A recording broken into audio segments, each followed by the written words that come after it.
CBAT की तैयारी बाकी है और भी एग्ज़ाम हैं, सब साथ में हैं, कैसे हो। जैसे एनटीपीसी, यूपी के कई सारे एग्ज़ाम, रिज़ल्ट का भी कुछ भरोसा नहीं कब आएगा, और सबसे इम्पोर्टेंट कैसा आएगा। कितना एग्ज़ाम अच्छा किया है वो बात नहीं होती, लेकिन ये होता है कि एक रिज़ल्ट आ जाए तो हमें पता चल जाए कि हमें आगे इसमें करना है या फिर नहीं करना है, या फिर हम किसी और में अपना 100% दें। सीबीएटी के अलावा और एग्ज़ाम के बारे में सोच ही नहीं पा रहे हैं, क्योंकि सीबीटी 1 क्लियर करो, फिर सीबीटी 2 क्लियर करो, उसके बाद एक आशा बढ़ती है कि ये वाले एग्ज़ाम में सिर्फ हमको सीबीएटी क्लियर करना है और बाकी सारे एग्ज़ाम में हमें फिर से नया सिलेबस पढ़ना होगा और नई टेक्निक बनानी होगी, टारगेट्स अचीव करने होंगे। इसलिए लगता है कि ये पहले आ जाए तो इसमें देख लेते हैं, मतलब एक डेट आ जाए कि अगर हमारे पास 15 दिन है तो हम 15 दिन क्लियरली पढ़ लें, अगर हमारे पास 10 दिन है तो 10 दिन हम पूरा फोकस उसमें रखें, हम दूसरे चीज़ का ध्यान ना करें कि हमको एनटीपीसी देना है या हमको और कई सारे एग्ज़ाम देने हैं। और लास्ट स्टेज है, ये हो गया तो टेंशन फ्री, सारी चीज़ें पहले से प्लान हो जाती हैं। फिर भी मन मारकर सुबह 2 घंटे जीएस पढ़ ली, सब कुछ छोड़कर, एक के सहारे भी नहीं बैठ सकते हैं ना। फिर किसी चीज़ की डेट पता होती है तो इंसान उस पर पूरा जोर लगा देता है और बाकी सब छोड़ देता है। मैंने तो एलपी 2025 का फॉर्म भी फिल कर दिया है। मेंटालिटी देख रहे हैं आप, पूरा टूट के फिर से नया बनाने की हिम्मत लिए बैठे हैं। और सिर्फ मैं नहीं, न जाने कितने स्टूडेंट्स ऐसे हैं जो ये हिम्मत लिए बैठे हैं। जाने कितनों ने एलपी 2025 का फॉर्म भरा है कि अगर यहाँ नहीं होता है तो वहाँ फिर से ट्राई करेंगे, लेकिन उसमें भी 1 महीने बाद डेट आ जाएगी। कितना ही पढ़ लेगा कोई, उसमें भी साइंस पढ़ना है, मैथ पढ़ना है, रीजनिंग पढ़ना है, तो उसके लिए भी एक प्रॉपर टाइम चाहिए। कोई ऐसे 10 दिन में या 1 महीने में कोई भी एग्ज़ाम नहीं निकाल पाता है। पहले से प्रॉपर किसी एक फॉर्म के लिए पढ़ना पड़ता है कि हाँ ये इसका सिलेबस है, इसके लिए हमें पढ़ना है। बहुत सी चीज़ें हैं, लेकिन कुछ ना कुछ तो छूट ही जाता है। एक एग्ज़ाम के लिए दूसरा एग्ज़ाम पर वो नहीं कर सकते ना कि पूरा टाइम उसको दे दें, पर अब उसके सब कुछ छोड़ के भी नहीं बैठ सकते कि अब यही है जो कुछ है, या तो उसके बारे में हमें इन्फॉर्म हो पहले से। फॉर्म सबके अप्लाई करते हैं कि कहीं बाद में हमें पछतावा ना हो कि हमने इसका फॉर्म नहीं भरा, इसकी मेरिट इतनी लो गई थी, अगर मैंने डाला होता तो मेरा हो जाता।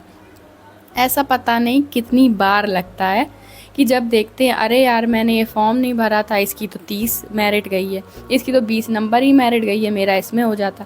पर नहीं था, जो चला गया वो चला गया। वो तुम्हारा होता अगर तो उस टाइम पे तुम्हें पता रहता कि हमें ये पढ़ना है, तुम दूसरों में नहीं उलझे रहते। वो नहीं था तुम्हारे लिए। जैसे सीबीएटी के लिए एनटीपीसी छूट रहा है, क्योंकि एनटीपीसी कवर करने के लिए भी डेली 10 घंटे चाहिए आपको। आप मैथ नहीं पढ़ेंगे कि आप रीजनिंग नहीं पढ़ेंगे कि आप प्रैक्टिस नहीं करेंगे, और अब इतना टाइम नहीं है कि आप किसी दूसरे एग्ज़ाम के बारे में सोचें। एएलपी सीबीएटी की तैयारी पूरा दिन आप सिर्फ 2 घंटे में तो नहीं कर सकते, जानते हुए कि टाइम कम मिलता है। पिछली बार जब 2019 में वैकेंसी आई थी तो भी सिर्फ 10 दिन मिले थे रिज़ल्ट के बाद, और हम लोग तो वैसे भी देखे हुए हैं कि सीबीटी 2 के लिए भी बहुत कम टाइम मिला था, लेकिन ये था कि पेपर कैंसिल हो गया तो दोबारा फिर से हमको थोड़ा समय मिल गया था। हमको क्या, सभी लोगों को समय मिल गया था। आज यूट्यूब पे एक टीचर ने बताया कि शायद एनटीपीसी ग्रेजुएट लेवल के एग्ज़ाम के बाद साइको हो जाएगा, इसलिए आज किसी और को पढ़ने में मन ही नहीं लगा कि कोई और सब्जेक्ट पढूं। सिर्फ सुबह जीएस पढ़ लिया, बस हो गया। बाहर जाकर कोचिंग भी करनी है, बैच भी ज्वाइन करना है, पर रिज़ल्ट का तो पता हो। खुद से जितना हो सकता है कर रहे हैं, बाकी जो अपने हाथ में नहीं है वो नहीं है, क्या ही कर सकते हैं। जैसे आज मुझे सीबीएटी में जो सबसे ज़्यादा टफ़ लगता है, ये वॉच वाला जो क्वेश्चन होते हैं वो मुझे बहुत टफ़ लगते हैं। तो आज पहले तो मैंने इसका लॉजिक कंप्लीट किया, फिर उसके बाद मैंने इसके क्वेश्चन ऑफलाइन ही मोड में सॉल्व किए। अभी मैंने ऑनलाइन से नहीं किए हैं, क्योंकि उसमें टाइम लगता है, और जब तक मैं समझूंगी नहीं, चीज़ों को बनाऊंगी नहीं मैं एकदम से ही टाइमर लगा के, तो उसमें क्या होगा, मेरा मोटिवेशन भी डाउन हो जाएगा और मैं सीखने का प्रयास भी नहीं करूँगी कि मेरी गलती कहाँ हो रही है, क्योंकि उसमें तो सीधा रिजल्ट आ गया, अरे मेरे बहुत कम आ रहे हैं, अरे मेरे बहुत कम आ रहे हैं, एकदम से होपलेस हो जाता है व्यक्ति। फिर इसको लगाने के बाद मैंने थोड़ी देर क्यूब टेस्ट किया, उसका मैंने सिर्फ एक सेट लगाया था, उसका थोड़ा मैंने पढ़ लिया है, फिर तब लगाना स्टार्ट किया है। मैंने ब्रिक टेस्ट भी लगाया था, और मैंने अपने जो इंडेक्स होता है उसके सामने जितने सेट हैं उतने गोले बना लिए, और जो सेट मैं कंप्लीट कर ले रही हूँ उसको मैंने फिल कर लिया है। जैसे कि किसी में 10 हैं तो मैंने 10 गोले बना लिए हैं, किसी में 5 सेट हैं, जैसे फिगर प्लेस मैचिंग टेस्ट में 5 है तो मैंने 5 गोले बनाए हैं, और जिसमें एक मैंने कर लिया है तो मैंने एक गोला भर दिया है। इससे क्या होता है, पूरी आपको नहीं देखना पड़ेगा कितना क्या छूट रहा है, कितना क्या नहीं छूट रहा है। आप आराम से जो है आगे ही आपने देखा और बस आज ये करना है, आज मैंने इतना ही अचीव किया है। इसमें मैंने वॉच टेबल टेस्ट भी हो गया है, लॉजिक भी कर लिया, उसकी प्रैक्टिस भी कर ली, फिर मैंने सिमिलैरिटी का कॉन्सेप्ट कर लिया, एक ब्रिक टेस्ट कर लिया सेट, एक क्यूब टेस्ट कर लिया, और फिगर प्लेसमेंट वाला भी एक कर लिया था सेट मैंने। तो ऐसे ही था आज का दिन।